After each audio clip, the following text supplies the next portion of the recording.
Yuk, selamat malam kembali lagi di channel gue Rian Ahmad. Oke, untuk video preview sirkuit uh, Termas Deriono, gue gak bikin karena gue lagi ada kesibukan lain. Gue lagi di rumah, jadi gue mau review soal MotoGP aja karena gue baru saja selesai nonton MotoGP dan ternyata banyak sesuatu hal yang terjadi di MotoGP, kayak si Alex Espargaro yang mampu memenangi MotoGP di Termas Deriono, bertarung sengit melawan si Martin Eder, dan menurut gua ini cukup luar biasa. Oke, jadi sekarang gua lagi di posisi ada di rumah sakit. So gue nggak bisa terus-terusan update soal bikin video dan lain sebagainya gitu. Oke, di starting grid ya, Alex Espargaro berada di posisi pole position, diikuti oleh Jorge Martin, terus ada Luca Marini, terus yang keempat siapa gua lupa, yang kelima ada Maverick Viñales. 2 Aprilia ini udah mulai balik lagi ke jalur untuk bisa menang gitu di kelas MotoGP, dan terbukti di race Termas Deriono ini membuktikan bahwa Aprilia juga bukan tim yang bisa dianggap remeh. Startnya juga cukup bagus dari Alex Espargaro, meskipun ya di awal-awal lap dia sempat disalip oleh Jorge Martin, tapi setelah Jorge Martin memimpin hampir sepanjang race, dia cukup kuat dan cukup kokoh. Terus Alex Espargaro juga mencoba untuk sabar ya, mengikuti ritme dari si Jorge Martin. Setelah itu dia dicoba untuk di overtake juga di tikungan pertama setelah start sama Paul Espargaro, namun sayangnya Paul Espargaro masih gagal untuk melakukan overtake dan posisinya mampu diambil lagi oleh si Alex Espargaro. Terus duel sengit juga terjadi di posisi Luca Marini. Luca Marini juga mampu mengambil alih posisi dari Paul Espargaro di trek lurus menuju tikungan kelima, dan di sana Luca Marini mampu menyalip Paul Espargaro di sepanjang wall strike.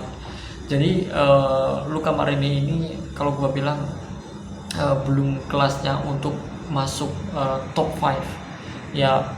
Beruntung aja musim kemarin kalau dia bisa top 5 karena flag to flag dari mendung ke hujan.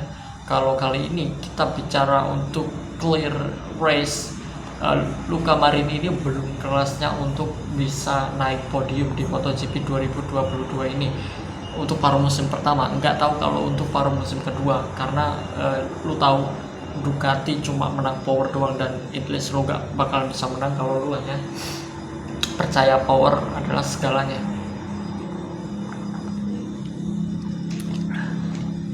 Oke, di sini tim-tim pabrikan dari Ducati cukup kedodoran semua, nggak kelihatan, apalagi mereka dijagokan juga untuk race di Argentina kali ini. Cuma sayangnya ya lu bisa tahu gitu ya, mereka nggak perform 100%. Terus ada tim Suzuki, duo Suzuki ini bisa fight cukup keras di sini, dan si Alex Espargaro, si Alex Rins sama si Juan Mir berada di posisi ke-6 awalnya. Dia bertarung sengit melawan Maverick Viñales, dan Maverick Viñales juga kalau gue lihat dia juga sudah mulai up perform di 2 seri pertama. Viñales memang agak sedikit kesulitan, terutama dengan motor baru RSGP 2022 ini. Tapi kalau gue lihat ya, selama 2 race terakhir ini Viñales kayaknya dia mulai mengimprove ya kekurangan dia saat mengendarai motor RSGP ini gitu. Dan terbukti Viñales mampu sedikit demi sedikit dia mampu merangkak lah gitu ya. Rasanya dia mulai merangkak karena setelah di GP Doha Lusail itu dia kalau nggak salah itu dia finish di posisi ke berapa ya, ke 12 ya, 12 atau 14 gue lupa. Terus di posisi 16 untuk GP Mandalika, dan dia bicara setelah GP Mandalika bahwa dia akan membuktikan dia akan back to perform di Argentina, dan terbukti dia memang back to perform di Argentina. Dan gue cukup kaget melihat dia mampu berada di posisi kelima untuk posisi start, dan itu cukup luar biasa. Kalau gue bilang dia finish tepat di depannya Fabio Quartararo di posisi ke-7. Sayang banget ya. Ya, untuk Aprilia ini ya, gue mau bicara soal battle lap terakhir lah. Ini cukup seru kalau gue bilang. Battle lap terakhir ini hanya sedikit permainan taktik antara dua pembalap the old man ya. Gue nyebutnya the old man karena lebih terkenal the old man ya, si Alex Espargaro yang sudah berumur 32 tahun melawan pembalap muda sekelas Juan Jorge Martin ya, umur 23-24 kalau nggak salah, 23-24 lah, ingat gue ya. Itu di tikungan 5 itu adalah titik break yang paling banyak untuk melakukan overtake di sana. Itu bahkan di sana juga menjadi titik salib bagi para pembalap setelah mereka melakukan long streak cukup panjang dari tikungan 4 ke tikungan 5. Sebelum masuk tikungan 5 banyak pembalap yang juga melebar di sana ya, termasuk si Alex Espargaro ini. Dia ngelebar terus 2 kali dia ngelebar di tikungan 5. Pertama dia ngelebar, oke, it's fine gitu, lu bisa coba lagi gitu. Terus yang kedua ya, 2 lap berselang dia mencoba lagi untuk lebih dekat lagi, mendekati ritme dari si Jorge Martin ini. Dan Jorge Martin ini kalau gue bilang cukup pintar kalau gue bilang permainannya ya di race ini sebelum 5 lap terakhir. Dan di sana si Jorge Martin ini cukup tenang, dia cukup tenang memimpin sepanjang race dari 25 race. Dan ini kalau gue bilang cukup race yang kalau gue bilang cukup luar biasa gitu, spesial buat Aprilia juga. Dan di yang kedua itu Alex mencoba untuk lebih menempel posisinya dari Jorge Martin ya. Sebelum menyalip dia mencoba untuk nempelin motornya kepada si Jorge Martin, tapi Jorge Martin mampu sedikit menjauh dan akhirnya dia agak sedikit lebar dan diambil lagi.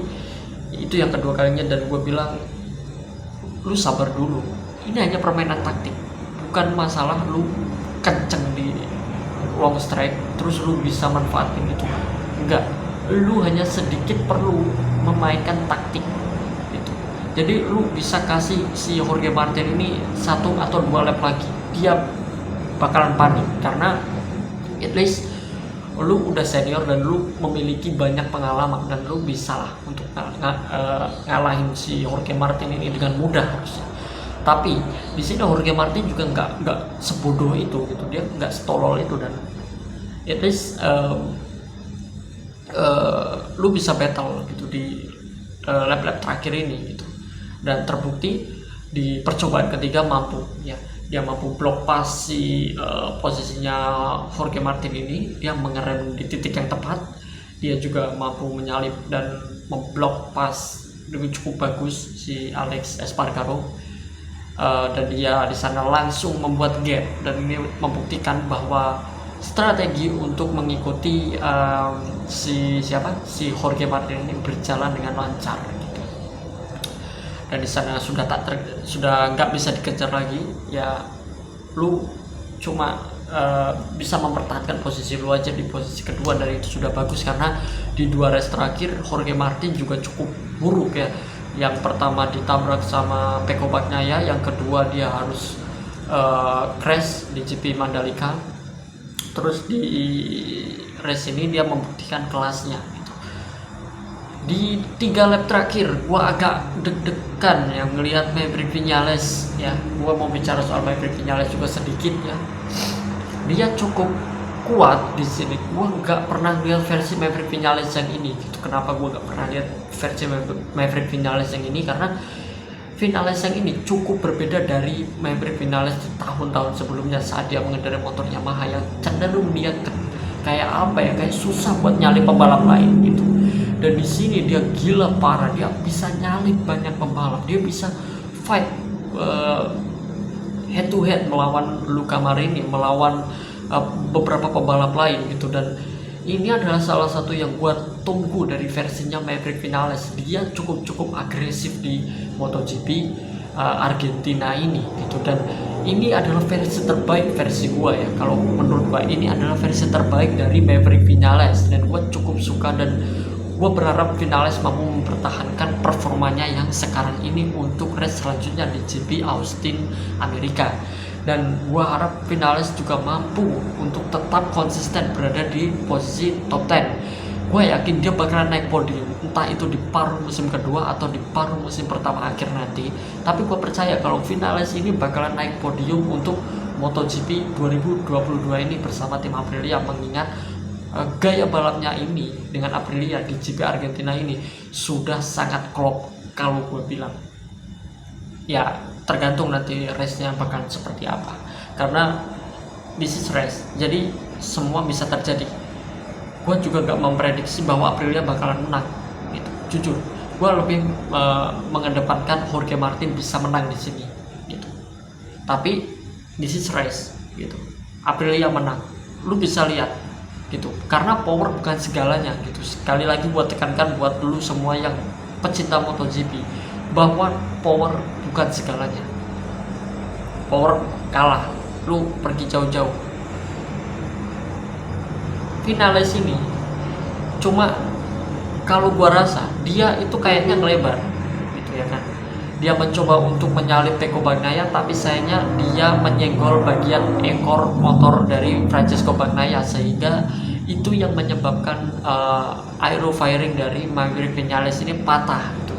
Dia kehilangan konsentrasi, terus dia juga bisa disalip dengan mudah oleh Brad Binder, kurang lebih seperti itu kalau gue lihat dari tayangan ulang sebelum masuk ke pit line gitu. Itu yang gue lihat gitu. Dan gue ngeliat juga sayap dari motor Maverick Vinales ini patah gitu. Jadi kayak yang sebelumnya kayak dia nyatuin itu kayak copot gitu. Jadi ini juga menjadi problem, dan setiap kali dia masuk tikungan ini akan menjadi problem, karena itu sudah, kalau gue bilang performa Vinales kali ini luar biasa. Gue kasih nilai untuk Maverick Vinales kali ini versi terbaiknya di Aprilia itu 8,5. Itu sudah terbaik kalau versi gue. Dan ya sekali lagi gue ngucapin congratulations lah buat the old man Alex Espargaro. This is the first win ya, pertama kali menang di 200 Grand Prix-nya di kelas MotoGP ya. 200 Grand Prix dia memenangkan race, terus pole position beserta dengan fastest lap gitu. Ini sangat luar biasa. Dan satu lagi yang perlu gua tekankan, Vinales berhasil finish di depan Fabio Quartararo atau tim Yamaha ya. Oke, thanks for watching this video. Thank you very much. Ciao.